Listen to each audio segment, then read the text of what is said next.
It's Christmas Eve in 2022, and Dan, a former sergeant currently working as a teacher, is supposed to be helping his wife Emmy and his daughter Murray with the party. Instead, he's on the phone trying to apply for his dream job at a lab, but unfortunately his application is rejected. After throwing a disappointed tantrum outside, Dan joins his daughter on the couch and reminds her to do what nobody else is willing to do. The family then watches an important soccer match, but the game is suddenly interrupted when a glowing cloud of smoke and electricity appears on the field and people start coming out of it. These people look like soldiers and they're led by Lieutenant Hart, who informs everyone that they come from the year 2051. An alien species known as the White Spikes have invaded Earth and most of humanity has been wiped out, so these soldiers are here to ask for people to travel to the future with them and help them fight the war. As months pass, countries all over the world send as many soldiers as they can, but it seems it's never enough. The future keeps asking for more people, and only a quarter of those who go come back. When they run out of trained soldiers, the government begins drafting civilians to join the fight. This causes riots on the streets because many people believe they shouldn't be sent to a war that doesn't affect them. Dan continues to work as a teacher, but his students don't seem too interested in what he has to teach because they don't see the point if they'll be dying anyway. The only exception is Martin, who is obsessed with volcanoes and always wants to talk about them all the time. At that moment Dan receives an important message on his phone. He's been drafted. Dan goes to the military facility and he's put through some tests that confirm he'll be able to join the fight because he'll be dead in 7 years. Suddenly Dan feels a painful sensation on his arm and discovers they've put a metal device on his arm. He's informed that the device will keep track of him in the future. After 7 days of touring, the device will bring him back. Afterward Dan goes to tell Emmy the news, and she immediately decides they should run away. Dan points out he can't get rid of a government tracker, so Emmy begs him to talk to his dad, who Dan hasn't seen since he was abandoned as a kid.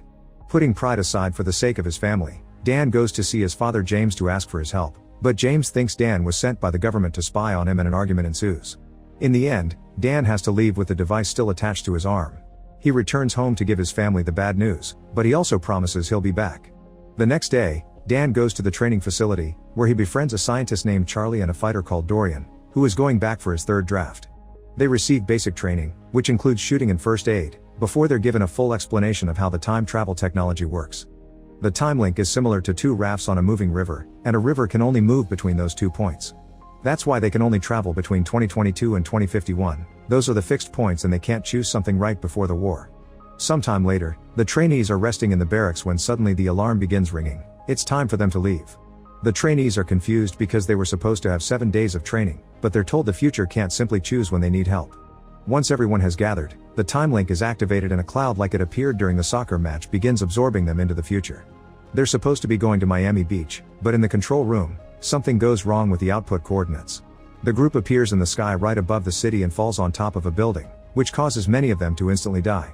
The remaining members manage to save themselves because they fall into a pool and they only have to swim out. The team looks down at the city of Miami and finds it in complete ruins. They don't know how to proceed, but at that moment they're contacted by a colonel, who informs them the city has been overrun by White Spikes, so soldiers are coming to completely bomb the place. The team's mission is to rescue a research team that is trapped inside a laboratory. The colonel knows Dan has experience in the military and puts him in charge of the team. Dan guides the team throughout the city, giving them indications of how to move properly and finding death and destruction everywhere they go. They find the lab building and when they enter it, they discover a dead alien, so Dorian takes a claw as a trophy. Further inside they find the research team, but they're all dead as part of an alien trap. The colonel asks them to retrieve all the copies of the research and to hurry because if there are bodies around, the White Spikes will be back and the jet fighters are coming closer. The team rushes to pick up all the necessary items, then they start making their way downstairs as quietly as possible. However, one of the guys hears a noise and when he looks up, they finally discover what White Spikes look like.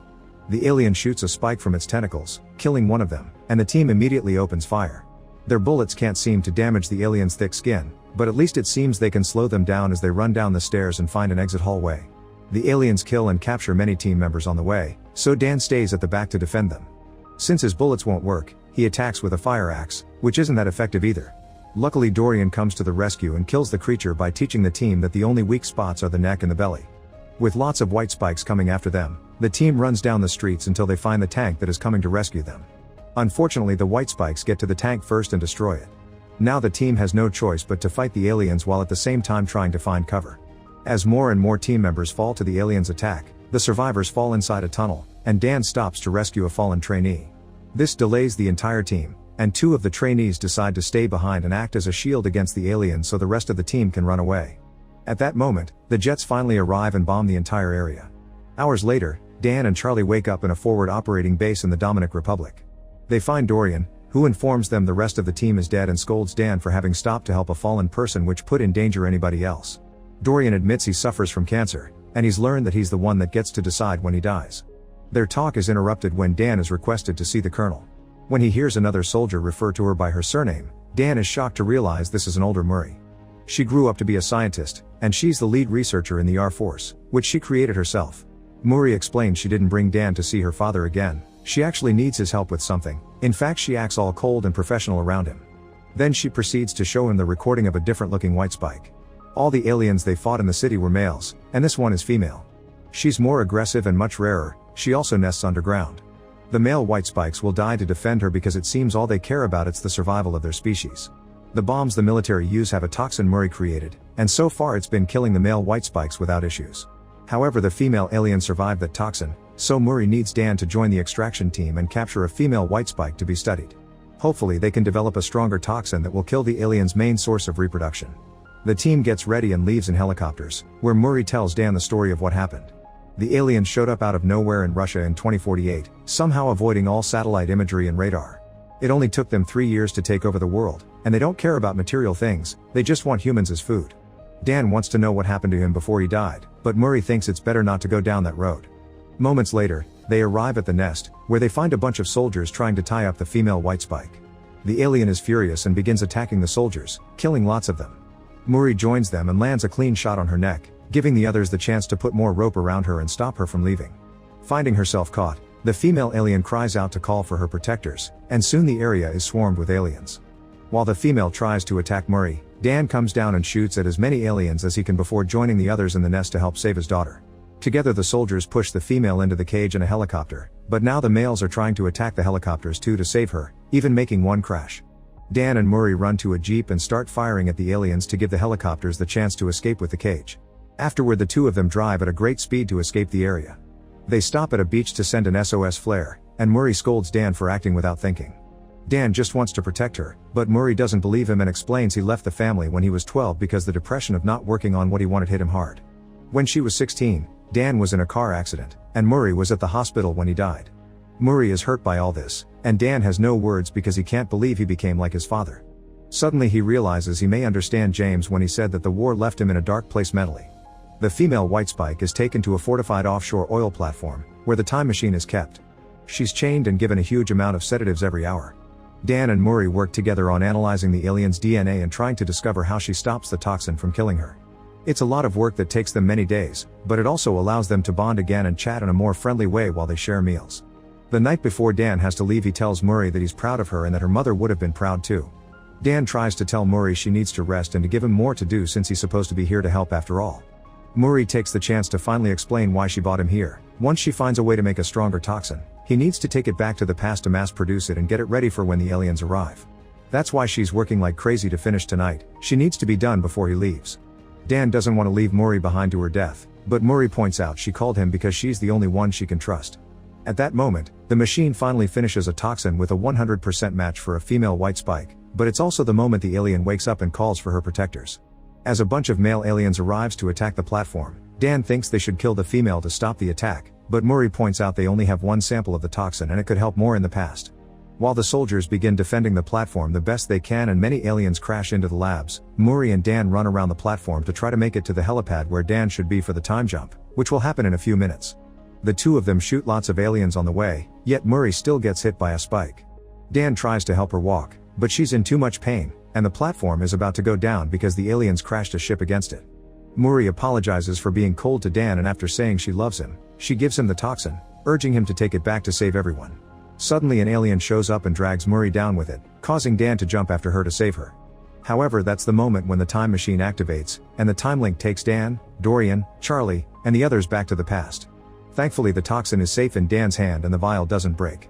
Charlie is fine, but he confesses he stayed hidden like a coward. Dan tells Hart they need to mass produce the toxin and send it to the future to kill all the aliens, but Hart has bad news. The time machine isn't working anymore, probably because the aliens on the oil platform have destroyed the other end of it. They can't go back ever again, meaning it's all over. Dan returns home and barely can believe he gets to be with his family again. He's still in shock because of everything he went through. At night he can't sleep, and he keeps visiting Murray to confirm she's alive. When Emmy checks on him, Dan shares what happened with older Murray, and he's still determined to find a solution to all this.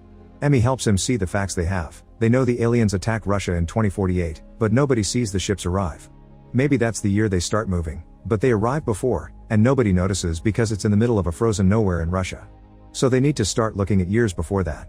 The next day, Dan immediately jumps into action.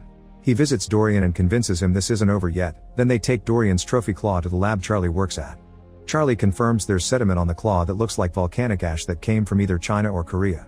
They don't understand how Asian ash can end up in Russia, meaning they need to ask a volcano expert.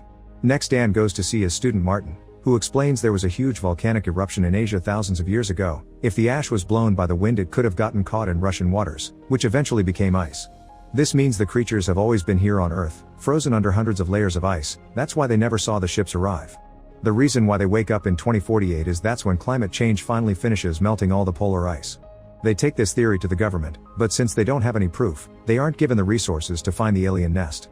They need to do this the illegal way, and Dan knows just the right person. His father James, who has been living off the grid for years and has his own plane. Hearing Dan say "I need your help" convinces James to help with the mission, no matter how crazy it sounds. Dan also gets in contact with Hart, who worked with Murray in the future and is ready to finish her beloved leader's mission.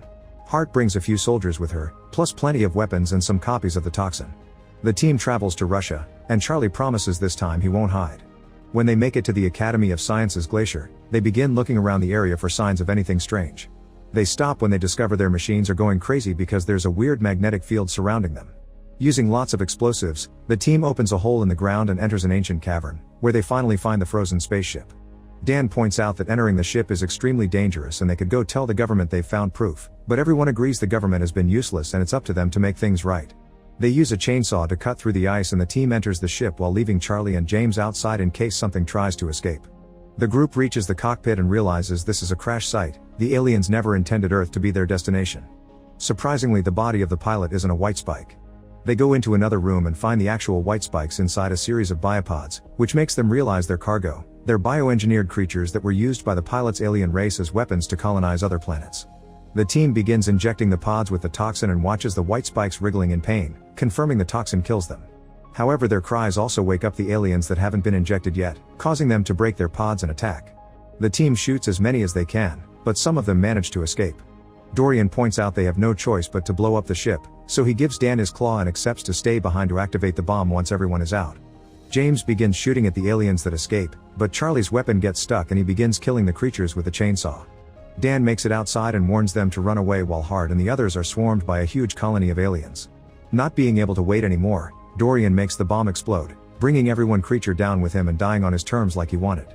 Dan, Charlie, and James get out of the cavern before the explosion hits them, but James explains he saw an alien with a red belly escape. Dan realizes that's the female, so they split up to go after her. The Queen finds one of them and attacks, but it turns out it's a snowman covered in clothes that James put up as a trap. When the Queen goes after him instead, Dan shows up to hit her with his snowmobile. Then father and son being shooting together until they push the Queen off the edge of the cliff. They know she isn't dead yet though and get ready for her return. When the Queen attacks again, she pushes them to separate them, then shoots a spike at Dan before going after him. Dan uses that same spike to stab her mouth and James uses the chance to hit her with an axe, leaving her blind. The Queen begins thrashing around in desperation and Dan takes the chance to inject the toxin into her leg. However, the Queen removes that leg so the toxin can't spread in her body. When the Queen tries to go after Dan, he gets a grenade ready to bring her down with him. But at that moment, James raises his wounded hand to make the alien smell his blood and go after him instead. Dan refuses to lose his father after they reunited, so he jumps on the Queen and slices her neck with Dorian's claw. After hitting her a few more times, he takes out the last vial of toxin and inserts it in her mouth before kicking her down the cliff again. The Queen crashes against a big rock and finally dies. The next day, newscasts all over the world report an explosion in Russia that killed a bunch of aliens, and the government tries to take credit for it. Dan returns home and reunites with his family, finally allowing James to meet his granddaughter. Now they can all work together for a better future. Make sure to subscribe and turn on notifications so you can watch more videos like this. Thanks for watching.